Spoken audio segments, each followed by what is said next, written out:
Kraft presents The Great Gildersleeves. Yeah.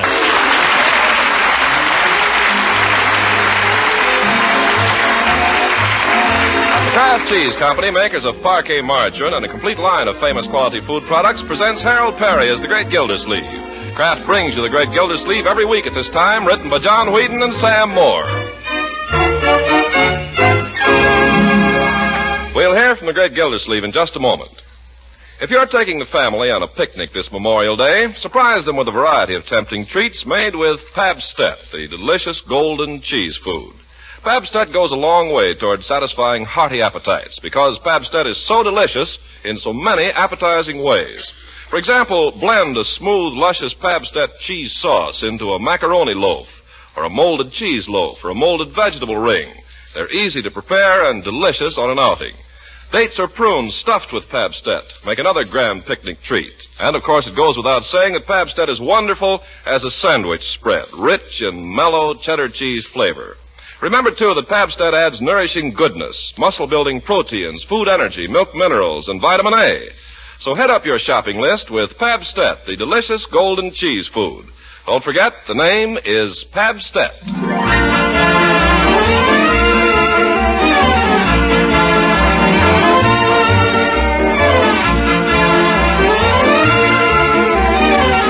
Now let's follow once more the ups and downs in the career of Throckmorton P. Gildersleeve. Last week he had one of his ups. At the annual outing given for the city employees, he stole the show with his fruity baritone and forced Mayor Terwilliger to retire in confusion.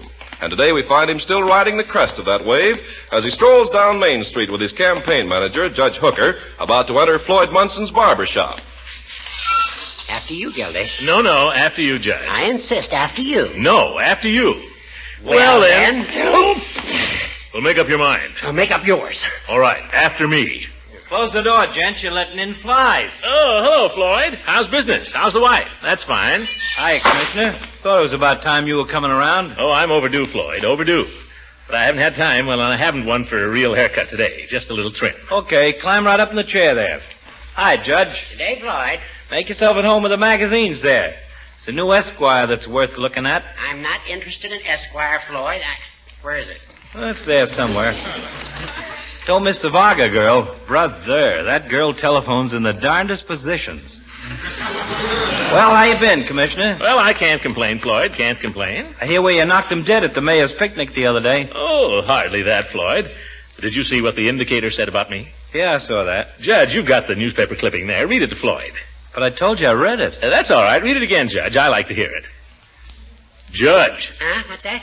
Put down the Esquire and read us that clipping from the indicator again, will you? Oh, certainly. I got it right here.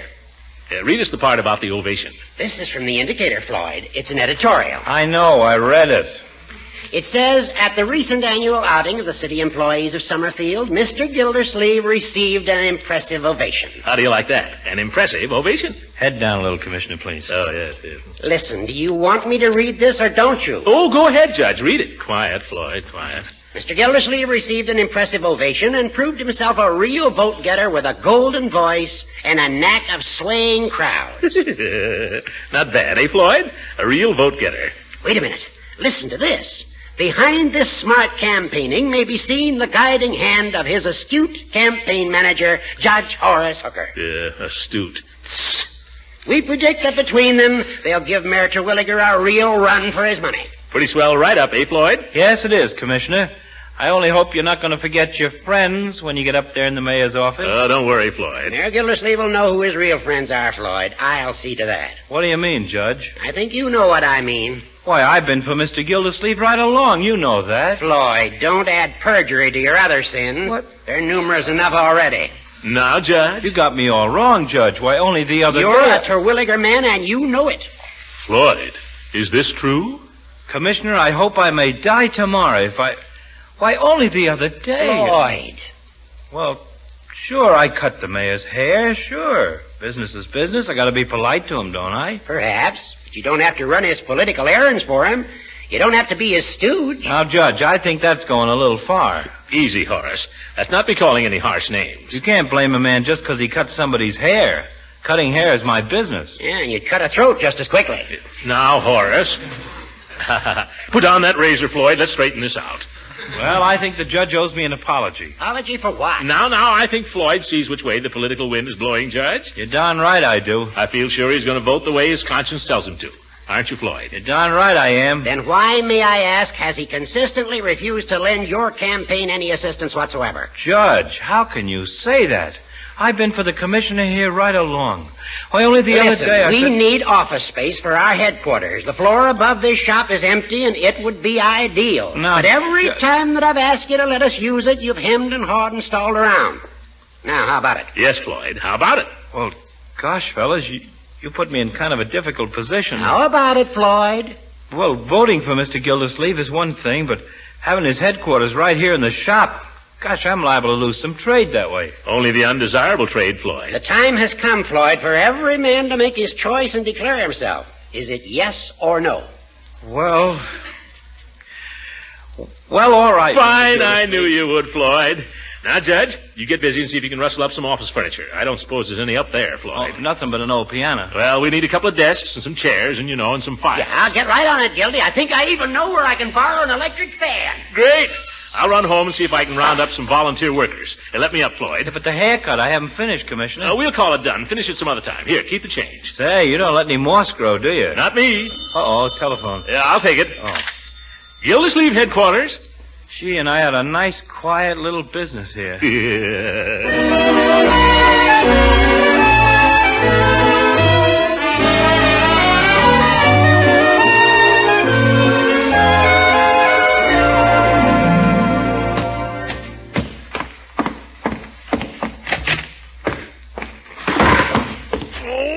Who left that right inside the door? Is that you, Uncle Mort? Certainly it's me. Look at this hallway. Baseball gloves, comic books. It's lucky I didn't break my neck. Where's Leroy? He's up in his room. He's got his commando gang up there. Well, they better stay there. I've got some telephoning to do. Well, I won't bother you. I'm going to the movies. Oh, not this afternoon, my dear. I need your help. Oh, Uncle Mort. Yeah, where's Bertie? I need you both this afternoon. Oh, Bertie! Bertie! Oh, gosh, this always happens. You calling me, Mr. Gildersleeves? Yeah, Bertie? I thought I heard your golden voice. No, Bertie. That's what it said in the paper, Mr. Gildersleeves. Well, never mind that. I wonder if you'd like to do a little political work this afternoon, Bertie. What kind of political work, Mr. Gildersleeves? Well, we're opening up our new headquarters downtown, and there's quite a few things to be done. Yes, sir. Political work, you say? Well, it'll be a definite contribution to my campaign, but it's not anything like making speeches. No, sir. Is there anything like sweeping and dusting out the office? That's it, Bertie. But Marjorie will help you, won't you, my dear? Well, What's that? Oh, darn those kids. How about it, Margie? Will you help Bertie get the new headquarters ready? well, I don't see why it has to be cleaned on the one afternoon the Cary Grant pictures at the Majestic. Marjorie, Cary Grant will be back again someday. Yes, but by that time I'll be an old woman. Oh, my God. Ye gods, what are those kids doing up there? If that racket starts again, I'm going up there myself. And you, young lady, you're going to help me this afternoon. All right. Don't feel bad, honey. We all got to help your uncle. We all got to give up something. I'm going to have to give up doing the laundry this afternoon.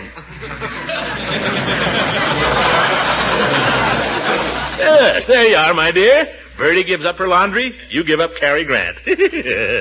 Cheer up. It'll all be over on June the 20th.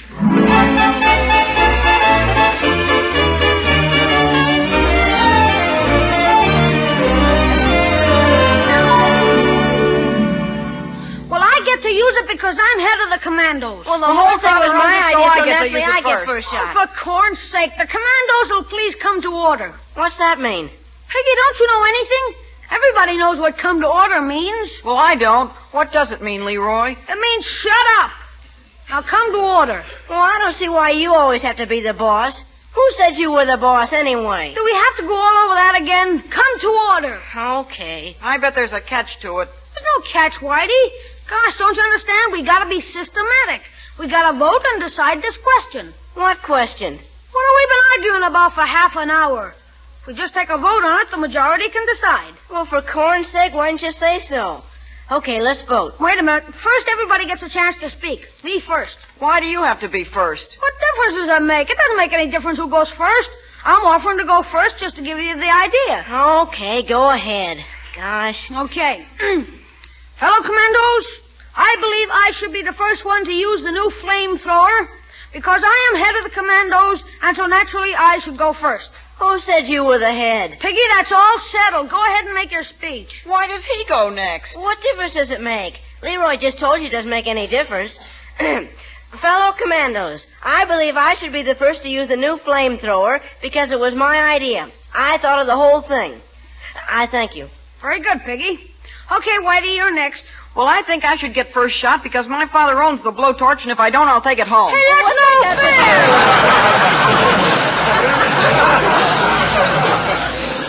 If you do that, you're a poor sport, Whitey. Besides, who thought of it in the first place? I don't care. Well, now, let's get this over with. Let's have the vote.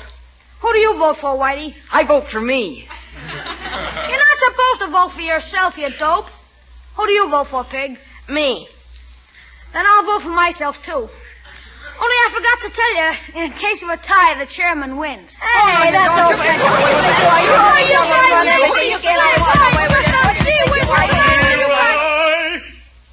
Now look what you did. Is that you, Unc? You know who it is. Open the door. Okay. Now, what's going on in here, young man? Oh, nothing, Unc. Oh, not a thing, Mr. Gildersleeve. We were just playing, Mr. Gildersleeve. I never heard such yelling and screaming in my life. Now, what's it all about? Oh, nothing. We were just having a little discussion, and then we took a vote, just like in Congress. I don't believe even Congress could make that much noise. Now, what were you discussing? Oh, we were talking about who gets first shot with our new flamethrower. Oh, flamethrower. What are you boys using for a flamethrower? Here it is, Mr. Gildersleeve. It isn't a flamethrower, really. It's just my father's blowtorch. Oh, well, blowtorch? Leroy, Piggy, all of you stand back. Get away from that thing. There's nothing to be afraid of, Unc. We carried it over here. We'll carry it right back. Is it loaded? Yeah, she's all ready to squirt. You want to take a shot, Mr. Gildersleeve? No, thank you. Now, I'll speak to whoever lets you have it. I can promise you that. Turn a bunch of kids loose with a red-hot blowtorch. Who told you you could have it? Who let you have it? Well, Whitey's father wasn't using it, so, well, we didn't think he'd mind. Leroy, that is stealing. Boys, I'm surprised at you. This is the kind of thing that leads to gangsterism. Oh, it couldn't, Unc. We're just commandos. When you start stealing blowtorches, you're gangsters, Leroy. Now, why can't you boys find some wholesome occupation for your time? There ain't any. There aren't any. Oh. Well, I'll provide one for you. I'll give you boys an assignment much more important than playing commando. I'll give you a chance to help the whole community. Does it work, Unc? Let me explain it in my own way, Leroy. As you boys probably know, I'm running for mayor of Summerfield. Yeah, I saw you win the pie eating contest at the picnic. Cute. Well, Mayor Terwilliger has got posters up all over town with his picture on them, telling people to vote for him. Now, I want to put some posters around with my picture on them. And if you boys will distribute my posters, you'll be doing the city of Summerfield a big favor. Now, doesn't that appeal to your patriotism? Perhaps I haven't made that quite clear. Oh, yeah, it's pretty clear. I'm offering you, commandos, a chance to fight the forces of corruption in this town. Give Summerfield a good, honest government. What do you say? I forgot to mention, each commando gets 50 cents when the job is done.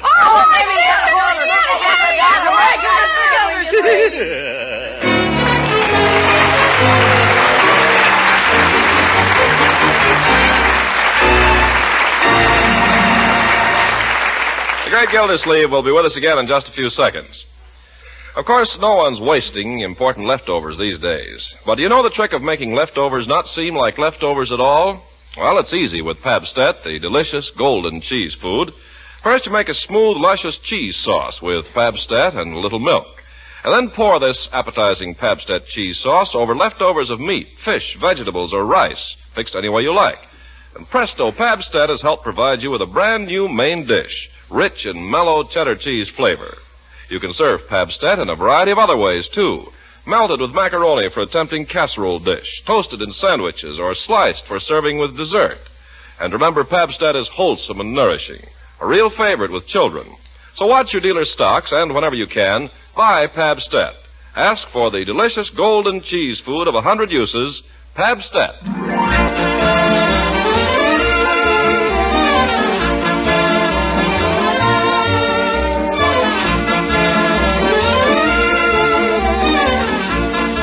Now, let's get back to the great Gildersleeve. An afternoon of hard work by everyone but the candidate himself has put his headquarters in pretty good shape.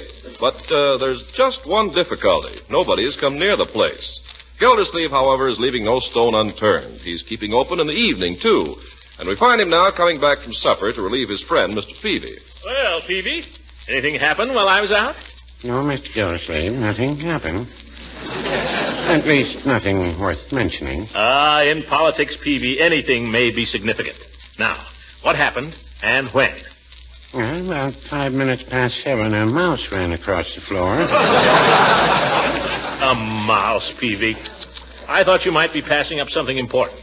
Well, that's all that happened. I can show you his hole if you think it's worth following up. Let it go, Peavy, let it go. I can't understand why more people don't drop in here. Aren't there any politicians in this town? Don't the voters want to be informed? Well, here comes somebody. Maybe a voter. Good evening, candidate. Hi, Peavy. It's only Hooker. Darn it, Judge, we haven't had a customer here all day. Yeah, things have been pretty quiet. Well, give yourself a little time, boys. Takes a while to get things rolling. Did you get the posters out, Gildy? Yeah, Leroy and some of his little friends took them out this afternoon. They were very enthusiastic. Fine. I had a call from Mrs. Pettibone at the Woman's Club. She wanted you to sing for them next week. I'm too busy to be going around singing, Judge. That's what I told her. It must be terrible to be so popular, Gildy, especially with the women. Anyway, those women aren't women. No women are women when you get a bunch of them together. Well, no, I wouldn't say that. I saw a group of young ladies in the trolley car this afternoon.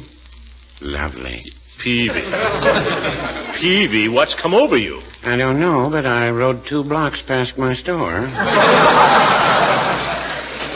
Well, here comes somebody. Don't worry, it won't be anybody. Hi, Floyd. Yeah, what did I tell you? Well, boys, how's the campaign coming on? Nobody even knows we're here, Floyd. We might as well go home. Home? What's the use of going there? If you got a headquarters, you might as well get some use of it. What do you mean, Floyd? I told the wife I was coming down here to help get you fellas organized.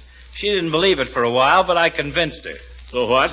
Well, brought a deck of cards with me. Oh, that's a good idea, Floyd.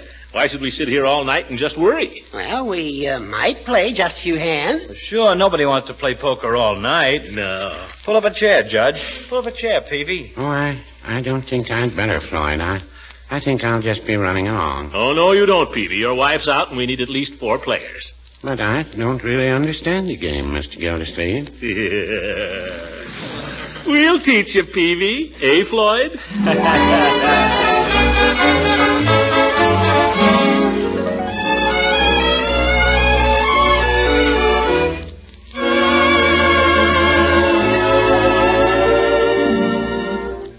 Well, I'll call. What do you got this time, Peavy?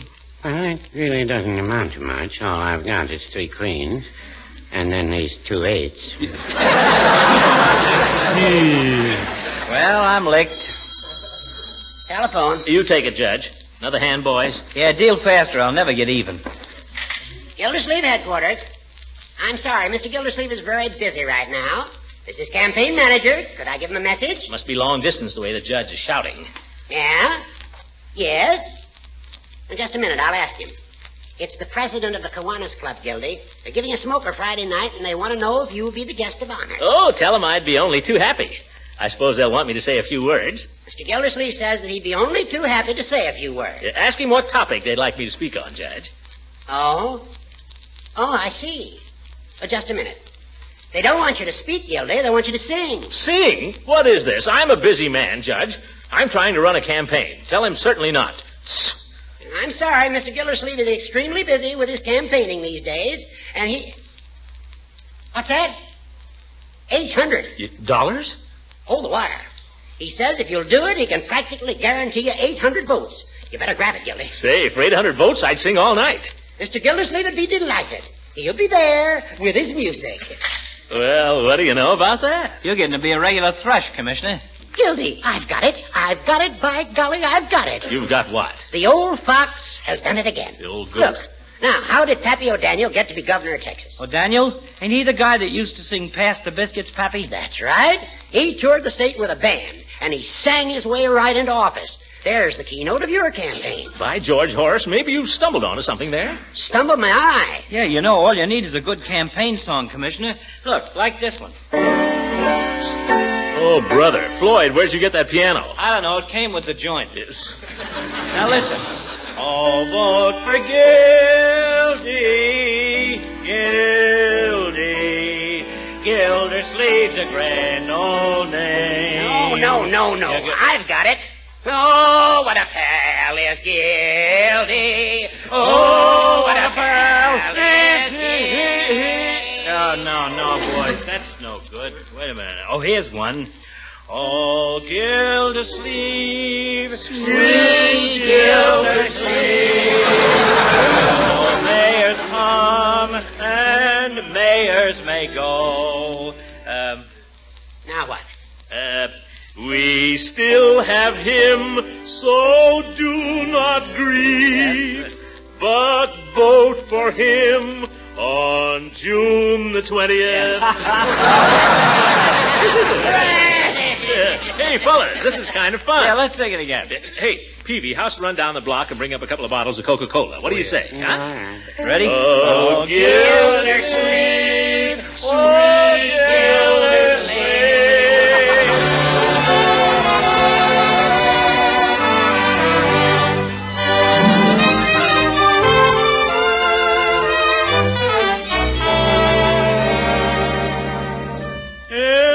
For the million things she gave me. Oh, it's only that she's growing old, growing old. It is for the tears she shed to save me. Hold it. Telephone. Well, I'll take it. Gildersleeve headquarters, Gildersleeve speaking. What? Leroy? What's he done? Now, see here, you can't do that. You hold on, I'll be right down there.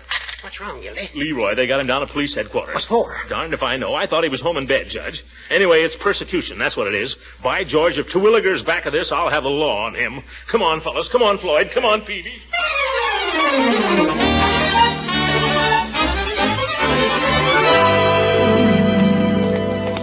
Yes, sir. I'll tell this two-for-a-nickel stooge of Mayor Terwilliger's. That's right. You tell him, Commissioner. Now, you fellas had better let me handle this. Terwilliger can't push me around, and he can't push my family around either. Gildy, for heaven's sake, be tactful. Tactful. You're an appeaser, you old goat. Quiet. Now, I think that we should leave Floyd and Peavy outside here. Okay. If you need any help, Commissioner, just holler. Unc, don't let him put me in jail. I want to go home. Don't worry, Leroy. Now, see here, Chief. I'm not going to stand for this. Gildy, please. You can't push me around just because Terwilliger is mayor. And if I... Now, wait a minute, Commissioner. Nobody's pushing anybody around yet. So let's not start anything, shall we? That's what I've been telling him, Chief. Shut up, Gildersleeve, and let me represent Leroy. Well, he's my nephew, and Shut up. Give me a cigar. Cigar? Here. Thank you. Have a cigar, Chief. Much obliged, Judge. Now, what's my young friend here charged with? Well, I haven't been able to figure out the law on it, Judge. It might be a 92A, and then on the other hand, it might be a 316. What have you been doing, Leroy? Nothing, Unc. Will you kindly let me handle this, Gildersleeves? Forget the law, Chief. What is it the boy's done? Well, he went around town, and all the Terwilliger posters he could find, he put Hitler mustaches on them. Yeah. How could you do such a thing, Leroy? I was just trying to help you out, Unc. Don't let him put me in jail. Now, don't you worry, Leroy. Look, Chief, can't we just forget this whole thing? Well, I'd like to, Judge, but Mayor Terwilliger's pretty sore about this. He wants the guilty party punished. Yeah, Terwilliger, eh? This is political persecution. That's what it is. Oh, no, it's not. Oh, yes, it is. You're his chief of police, and he wants you to hamstring my campaign. I know. Any charge is good enough to throw at Gildersleeve. Gildy, please. Now, you're all wrong, Mr. Gildersleeve. Why, if you want to know, I had a complaint an hour ago about a terrible racket going on down at your headquarters. But did I do anything about it? I didn't even bother to call you. Racket, you say? Well, that was the complaint. Disturbing the neighbors. Yeah, but, Chief, we weren't making any racket. We were just singing. That's right, Chief. A little close harmony, that's all. Well, I figured it was something like that. But you know how these nuts are. They call up all the time, always squawking about some little thing. Yeah, I know. You were harmonizing, huh? Yes. Too bad we didn't have the chief there, Gildy. He sings a wonderful bass. He does? Yeah. Well, that's just what we needed. Well, I'm no Caruso. Well, the judge is no Lily Pons either. Why don't we just run through it once, Judge, while we've got the chief here? Go get the boys, Judge. Well, this is very irregular, but if, Floyd, Peavy, come in here. M is for the million things she gave me. Come on, Chief. O means only that she's growing old. Oh, you're great, Chief. T is for the tears she shed to save me. H is for her heart of purest gold, of purest gold. I don't want to stay in jail. Quietly, Roy. E is for her eyes with love light shining. R is right, and right she'll always be, she'll always be. Take it, Peavy. Put them all together, they spell more. The word that means the world to me. The world to me.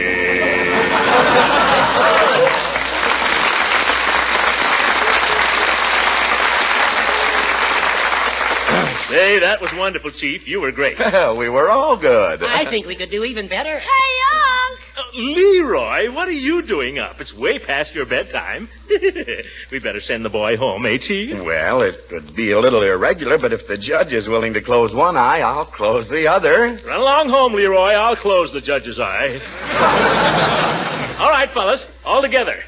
M is for the million things she gave me. O means only that she's growing old, she's growing old.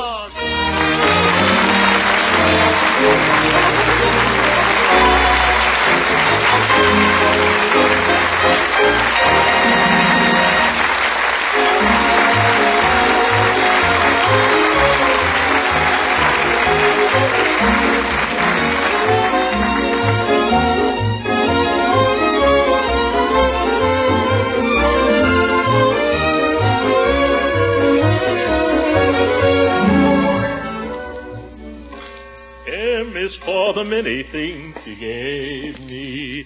O means oh, it's awfully late. Better look in and see if Leroy got home all right. Look at him lying there, sleeping so peacefully. Cute little fella.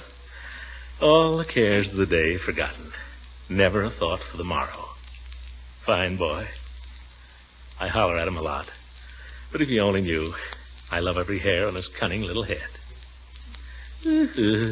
Sweet dreams, Leroy. What a character. Oh, good night, everybody.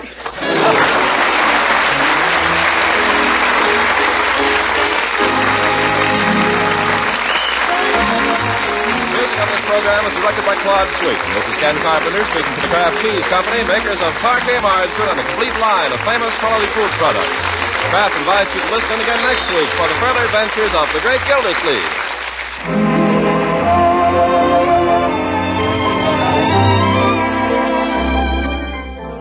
When warm weather sends your family's appetite into a slump, liven up interest in foods with the taste-tingling flavored tang of Kraft Salad Mustard. Yes, you can get Kraft quality in mustard, too, and this light golden, creamy, smooth salad mustard is spiced just right for most everyone's taste.